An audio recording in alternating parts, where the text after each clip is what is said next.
નમસ્તે ગુજરાત। આજની વિડીયોમાં વાત થશે દેશ અને દુનિયાના સુપરફાસ્ટ સમાચારની। સૌપ્રથમ હેડલાઇન્સ ઉપર નજર નાખીએ તો એમઆઈને હરાવીને પીબીકેએસ આઈપીએલ ફાઇનલમાં પહોંચી ગયો છે। ભારતમાં સક્રિય કોરોનાના કેસ વધીને 3758 થયા। યુક્રેન રશિયામાં ઘૂસી ગયું અને 40થી વધુ લશ્કરી વિમાનોનો નાશ કર્યો। વિશ્વ ચેમ્પિયન ડી કુકેસે નોર્વેમાં ભૂતપૂર્વ વિશ્વ નંબર ચેસ ખેલાડી મેગ્નસ કાર્લસનને હરાવી દીધો છે। યુક્રેન સાથે બીજા રાઉન્ડની વાટાઘાટો માટે રશિયન પ્રતિનિધિમંડળ ઇસ્તંબુલ પહોંચ્યું છે। મિત્રો, અન્ય મહત્વના સમાચારની વાત કરીએ તો મુસાફરો માટે ખુશખબર, ટ્રેનમાં સ્વચ્છ અને સ્વાદિષ્ટ ભોજન મેળવો। મુસાફરો માટે ખુશીના સમાચાર છે। આઈઆરસીટીસીએ મેલ અને એક્સપ્રેસ ટ્રેનોમાં મુસાફરી કરતા માટે એક સેવા શરૂ કરી છે। સ્વચ્છ અને સમયસર ભોજન ટ્રેનની સીટ ઉપર ઉપલબ્ધ થશે। અગાઉ ફૂડ માટે ઓનલાઈન બુકિંગ સુવિધા ફક્ત પ્રીમિયમ ટ્રેનોમાં ઉપલબ્ધ હતી। હવે આ સુવિધા મેલ અને એક્સપ્રેસ ટ્રેનોમાં પણ શરૂ કરવામાં આવી છે। ટિકિટ બુક કરતી વખતે પહેલાં ઈ પેન્ટ્રી બુકિંગ દ્વારા ફૂડ બુક કરાવવું પડશે। મિત્રો, અન્ય મહત્વના સમાચારની વાત કરીએ તો આઈપીએલ ફાઇનલની ટિકિટ માટે 34,000નું વેઇટિંગ। આઈપીએલ 2025ની ફાઇનલ મેચ અમદાવાદના નરેન્દ્ર મોદી સ્ટેડિયમમાં મંગળવારે રમાશે। આરસીબી અને પીબીકેએસ વચ્ચેની આ મેચમાં ટિકિટ માટે હજુ 34,000નું વેઇટિંગ જોવા મળી રહ્યું છે। કુલ 80,000 ટિકિટનું ઓનલાઈન વેચાણ કરાશે, જે તબક્કાવાર હશે। દરેક સ્લોટમાં 5,000 ટિકિટનું વેચાણ થશે, જ્યારે 25,000 ટિકિટો કોમ્પ્લિમેન્ટરી તરીકે અપાઈ રહી છે, જે ક્રિકેટ બોર્ડ સહિત સંસ્થાઓ દ્વારા અપાશે। મિત્રો, અન્ય મહત્વના સમાચારની વાત કરીએ તો રાજ સીતાપુર પાસે કેનાલમાંથી પૂરતું પાણી છોડવા માટે માગ કરવામાં આવી છે। મોરબી બ્રાન્ચ કેનાલ કે જે ધાંગધ્રાના રાજ સીતાપુર અને નવલગઢ પાસેથી પસાર થાય છે, તેમાં પાણી છોડવાની માગ ઉઠી છે। હાલ ખેડૂતોએ કપાસનું મોટા પાયે વાવેતર કરી દીધું હોવાથી પાક ઉગાડવા માટે ખેડૂતોને પાણીની ખાસ જરૂરિયાત છે। અસંખ્ય ખેડૂતોનો પાક બળી જવાની ભીતિ સેવાઈ રહી છે। અગ્રણી લક્ષ્મણ ભરવાડે જણાવેલ કે કેનાલમાં પૂરતું પાણી છોડવામાં આવે તો ગામના અબોલ જીવોની સમસ્યા દૂર થાય। મિત્રો, અન્ય મહત્વના સમાચારની વાત કરીએ તો સાબરકાંઠામાં વરસાદી માહોલ। સાબરકાંઠા પંથકમાં છેલ્લા 24 કલાકથી વરસાદી માહોલ જામ્યો। જિલ્લાના 8માંથી 6 તાલુકામાં નોંધપાત્ર વરસાદ થયો। પ્રાંતિજ તાલુકામાં સૌથી વધુ 17 મિલીમીટર વરસાદ નોંધાઈ ગયો। તલોદમાં 10 મિલીમીટર અને વડાલીમાં 9 મિલીમીટર વરસાદ થયો। ઈડરમાં 7 મિલીમીટર, હિંમતનગરમાં 6, વિજયનગરમાં 4 મિલીમીટર વરસાદ નોંધાયો છે। રવિવારે રાત્રે પણ વાતાવરણમાં અચાનક પલટો આવ્યો હતો। મિત્રો, અન્ય મહત્વના સમાચારની વાત કરીએ તો હવે ફરીથી ડરાવી રહ્યો છે લોકોને કોરોના। દેશમાં ફરી એકવાર કોરોનાના કેસ વધી રહ્યા છે। આરોગ્ય મંત્રાલયના આંકડા મુજબ છેલ્લા 24 કલાકમાં કોરોના વાયરસના 363 નવા કેસ નોંધાયા છે, જે પછી દેશમાં સક્રિય કેસોની સંખ્યા 3,758 થઈ ગઈ છે।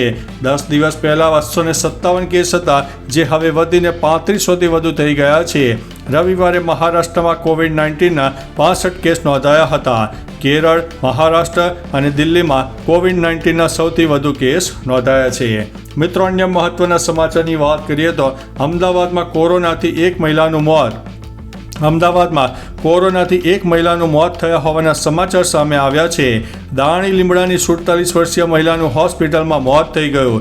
23મી મેના રોજ સારવાર માટે હોસ્પિટલમાં દાખલ થયા। તેઓનું સારવાર દરમિયાન મોત થયું છે। મિત્રો, અન્ય મહત્વના સમાચારની વાત કરીએ તો પૂર્વોત્તરના રાજ્યોમાં ભારે વરસાદ અને પૂરને કારણે સ્થિતિ ગંભીર થઈ છે। પૂર્વોત્તરના રાજ્યોમાં ભારે વરસાદ અને પૂરને કારણે સ્થિતિ ગંભીર સર્જાઈ છે। કેન્દ્રીય ગૃહમંત્રી અમિત શાહે અસમ, સિક્કિમ, અરુણાચલ પ્રદેશ અને મણિપુરની સ્થિતિની સમીક્ષા કરી। પૂરની સ્થિતિને ધ્યાનમાં લઈને એનડીઆરએફ, એસડીઆરએફ અને ભારતીય સેના દ્વારા બચાવ કાર્ય ચાલુ છે। પૂર, વરસાદ અને ભૂસ્ખલનને કારણે ઉત્તર પૂર્વમાં અત્યાર સુધીમાં 26 લોકોએ જીવ ગુમાવ્યા છે। મિત્રો, અન્ય મહત્વના સમાચારની વાત કરીએ તો વિસાવદરની પેટા ચૂંટણીના મોટા સમાચાર। કોંગ્રેસના ઉમેદવાર જાહેર। વિસાવદર પેટા ચૂંટણીને લઈને કોંગ્રેસના ઉમેદવારનું નામ જાહેર કરવામાં આવ્યું છે। કોંગ્રેસે જિલ્લા પંચાયતના સદસ્ય નીતિન પટેલને ઉમેદવાર બનાવ્યા છે। સામે આવેલી માહિતી અનુસાર બપોરે પરેશ ધાનાણી અને ઇન્દ્રનીલ રાજ્યગુરુની હાજરીમાં ફોર્મ ભરવાનું આયોજન હતું। મિત્રો, અન્ય મહત્વના સમાચારની વાત કરીએ તો અમદાવાદમાં કોરોનાથી 2 વ્યક્તિઓના થયા છે મોત। અમદાવાદમાં કોરોના ચિંતાજનક બની રહ્યો હોય તેવું દેખાઈ રહ્યું છે. શહેરમાં કોરોના વાયરસને કારણે 2 લોકોના મોત થયા છે, જેમાં 47 વર્ષીય મહિલા અને બીજું મોત 18 વર્ષની યુવતીનું થયું છે. એલજી હોસ્પિટલમાં સારવાર વેળા તેમનું મોત થયું છે. શ્વાસોશ્વાસની તકલીફ સાથે સારવાર માટે હોસ્પિટલમાં દાખલ કરવામાં આવ્યા હતા. મિત્રો, અન્ય મહત્વના સમાચારની વાત કરીએ તો અમદાવાદમાં તો કોરોનાથી 2 જણના મોત થયા છે, પરંતુ બીજા એક જોરદાર સમાચાર સામે આવ્યા છે અને તે છે હળવદના. વેપારીએ લમણે ગોળી મારી. હળવદમાં એક વેપારીએ કોઈ કારણસર પોતાનો જીવ ટૂંકાવી લેવાનો પ્રયાસ કર્યો.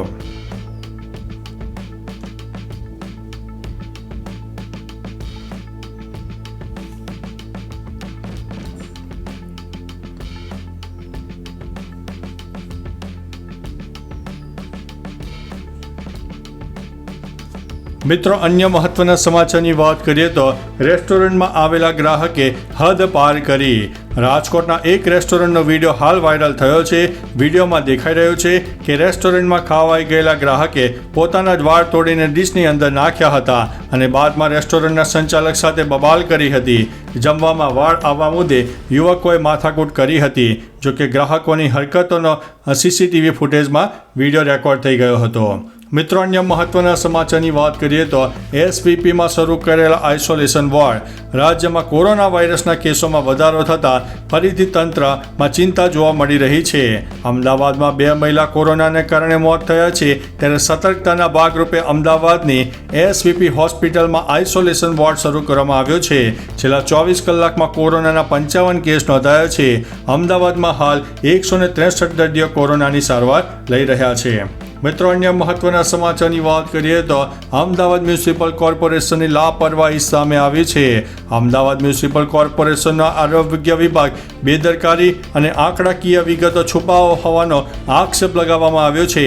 દાણી લીમડાના 47 વર્ષીય મહિલાનું મૃત્યુ 28મી મેના રોજ થયું હોવા છતાં પણ 2 જૂન સુધી સત્તાવાર રીતે મૃત્યુ થયું હોવાની માહિતી આપવામાં આવી નહોતી. આ મ્યુનિસિપલ કોર્પોરેશનના આરોગ્ય વિભાગ દ્વારા કોરોના અંગેની તમામ વિગતો છુપાવવામાં આવી રહી છે.